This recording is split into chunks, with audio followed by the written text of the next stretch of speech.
আসসালামু আলাইকুম আরহামতুল্লাহ। 22শে ডিসেম্বর অর্থাৎ আজকে আমার বাংলাদেশ যাওয়ার কথা ছিল, কোনো কারণবশত বাংলাদেশ যাওয়া হলো না। অতএব আমি আমার সমস্ত বাংলাদেশি দিনী ভাইদের উদ্দেশ্যে বলতে চাচ্ছি, আপনাদের যতজনের প্রোগ্রাম নিয়েছিলাম আপনাদের প্রত্যেককে আশা করি কল দিয়েছি। কেউ হয়তো ফোন রিসিভ করেছেন, কেউ হয়তো বা করেননি। তো ভিডিও দেখার পর হয়তো অবশ্যই আপনারা জানতে পারবেন যে আমি আব্দুল করিম বিন আমিনুল ইসলাম 22শে ডিসেম্বর অর্থাৎ আজকে বাংলাদেশ যাওয়ার কথা ছিল, কোনো কারণবশত যাওয়া হলো না। খুব দুঃখের সহিত কষ্টের সহিত বলতে হচ্ছে যে আপনারা আমাকে অন্তর থেকে ক্ষমা করবেন। আপনারা যে সমস্ত দিনে ভাইয়েরা ডেট নিয়েছিলেন, আপনাদের সকলের প্রতি আমার অনুরোধ এতটুকু যে আপনারা কেউ খারাপ ভাববেন না।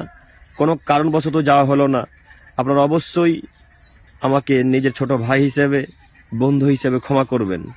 সাথে সাথে আরও বলতে চাচ্ছি আমাদের ইন্ডিয়ার ভাইদেরকে, যে সমস্ত ইন্ডিয়ার ভাইয়েরা 22শে ডিসেম্বরের পর থেকে ডেট নিব বলে ফোন দিয়েছিলেন, আমি বলেছিলাম যে বাংলাদেশ যাচ্ছি ভাই, ডেট তো ফাঁকা নেই, তাই পরবর্তীতে ইনশাল্লাহ কোনো একদিন ডেট দেব বলে এইভাবে ভাইদের সাথে অদাবদ্ধ হয়েছিলাম। তো আমি আমার সেই সমস্ত বাংলাদেশি ইন্ডিয়ার দিনী ভাইদের উদ্দেশ্যে বলতে চাচ্ছি, যদি আপনাদের ডেট নেওয়ার প্রয়োজন হয় তাহলে অবশ্যই আমাকে কল দিবেন। আমি 22শে ডিসেম্বর অর্থাৎ আজ থেকে 28শে ডিসেম্বর পর্যন্ত ফাঁকা আছি। যদি কেউ ফোন করেন ডেটের জন্য তো অবশ্যই ফোন করবেন, আমি ডেট দেবো ইনশাল্লাহ। ফাঁকা আছি, আপনাদের সাথে সাক্ষাৎ হবে, প্রোগ্রাম হবে ইনশাল্লাহ।